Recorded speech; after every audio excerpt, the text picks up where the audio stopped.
So I just heard that the Chicago Bears are trying to move to northwestern Indiana. Now, I don't know if it's official yet. I don't think it's official, but they're definitely saying, hey, look, this is our intention. This is what we're trying to do, right? And so there's several other moves that have happened with businesses moving out of California or in other states that are really trying hard and making this this tagline well known. We're going to tax the rich, right? We're going to tax the rich.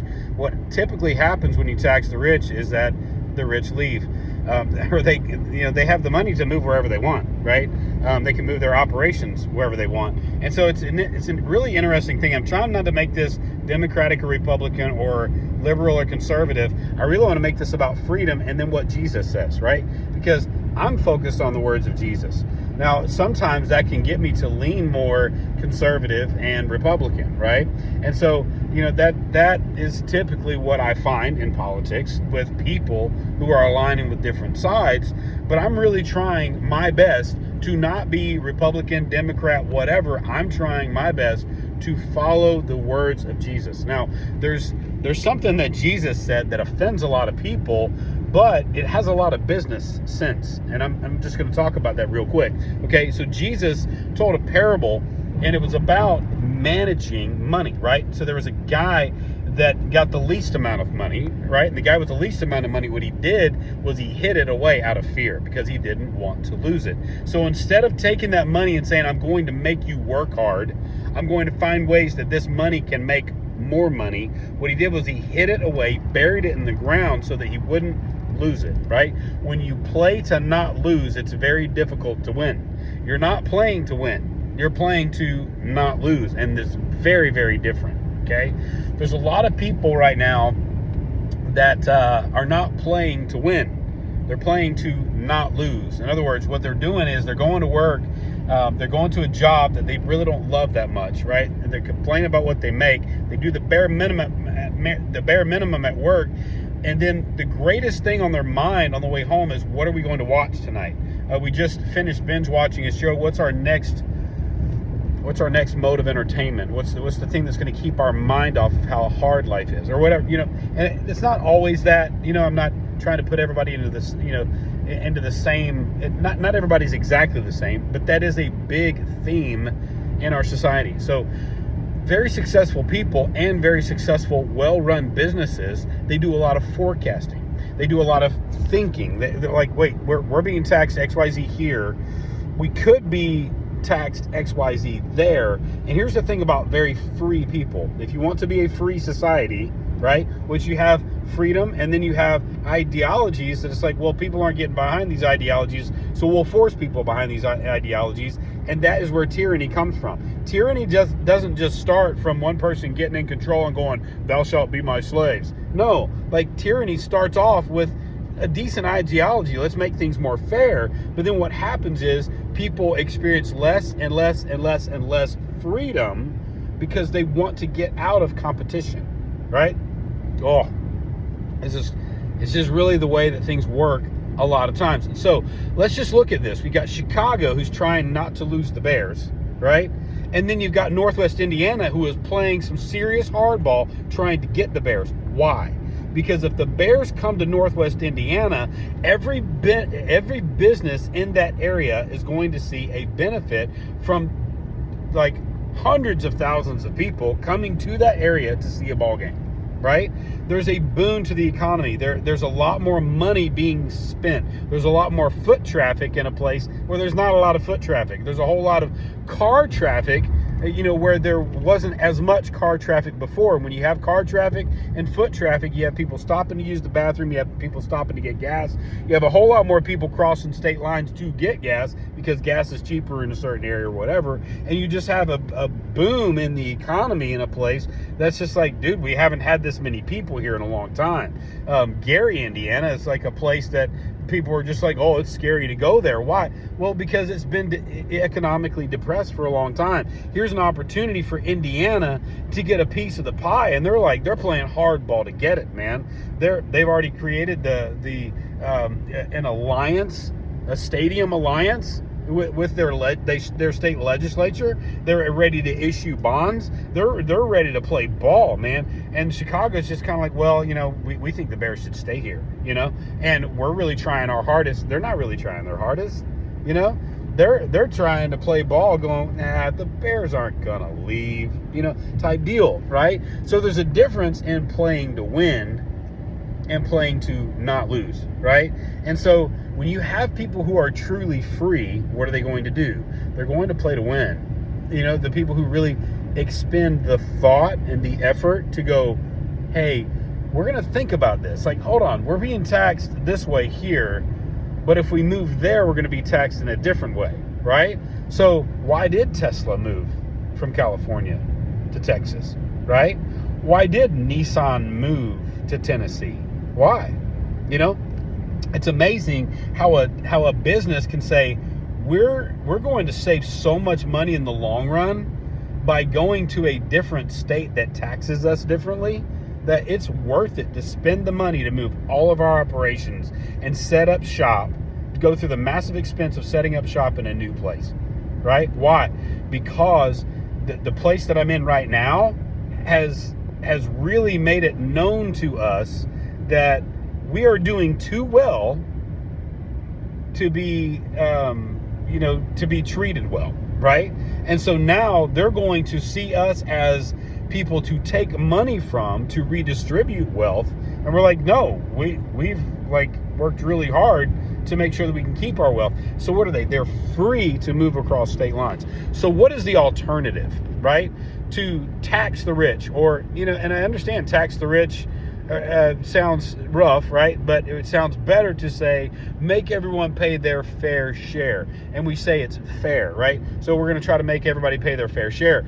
So what do you have to do to keep somebody from moving, right? What do you have to do to keep a business from moving? What do you need? You need a greater level of tyranny, right? So if you don't want to play with the rules of capitalism, or if you don't want to play with the rules of keeping people really free, where what regulates things is competition, right? Then what do you have to do? You have to resort to greater levels of tyranny. A lot of people who agree with the tenets of socialism, but don't really want all-out communism, because that really didn't work very well, when it was tried out, right?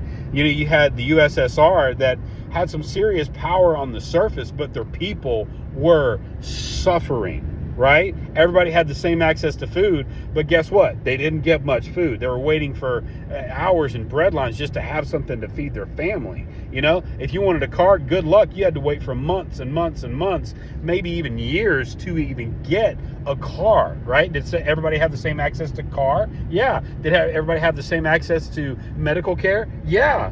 But the system was based on everything being fair, and guess what it did? It took incentive away from people, right?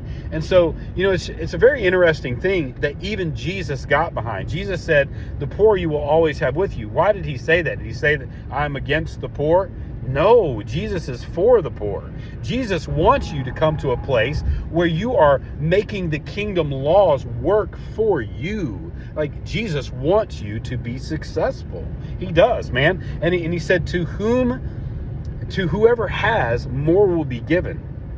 And to whoever does not have, even what he has will be taken away. What's the implication there? The implication is that some people are taking what they have and they're making it work hard for them.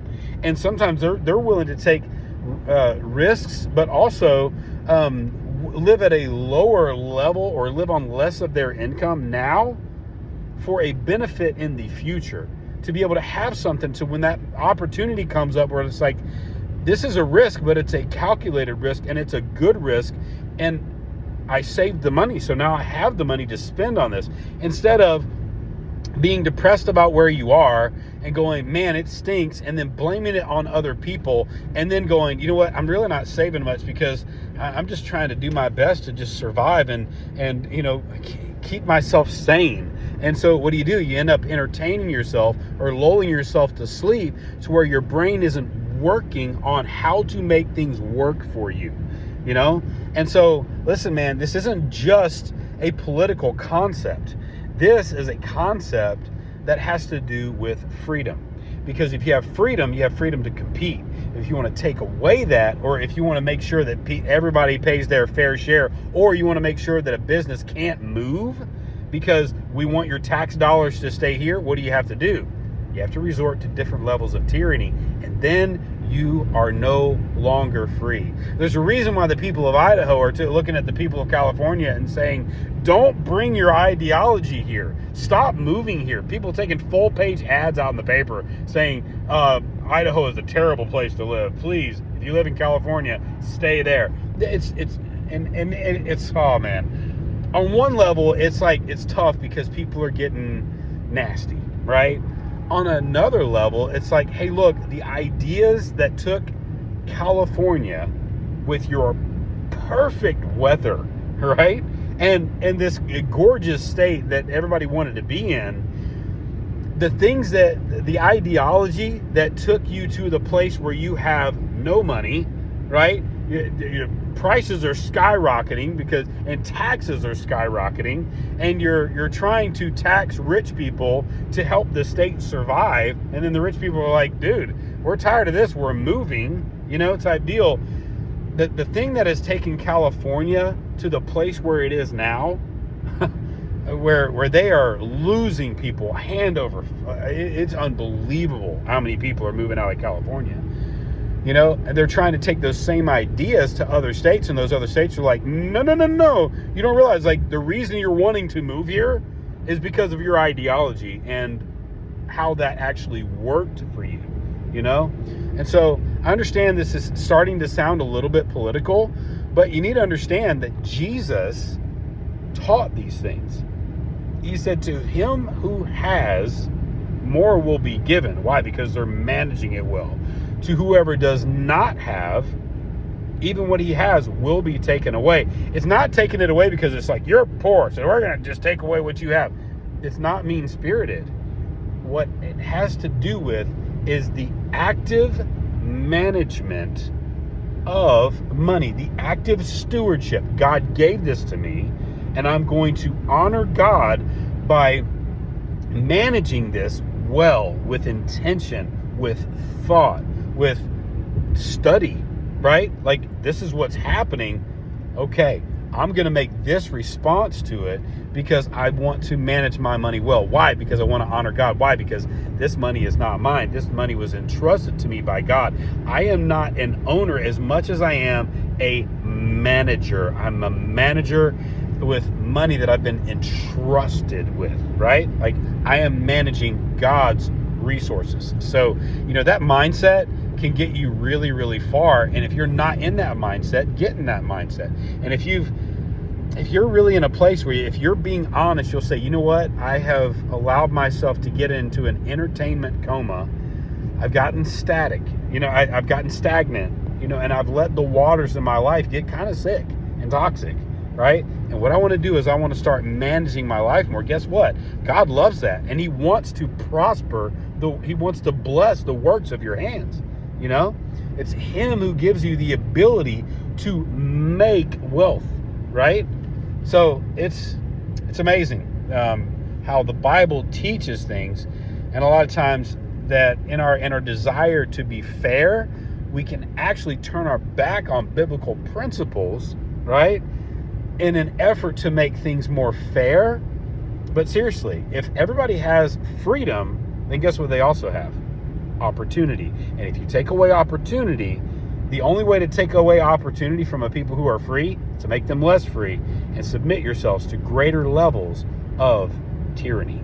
And I'm telling you, that's socialism. Sounds good on the surface to a lot of people, right?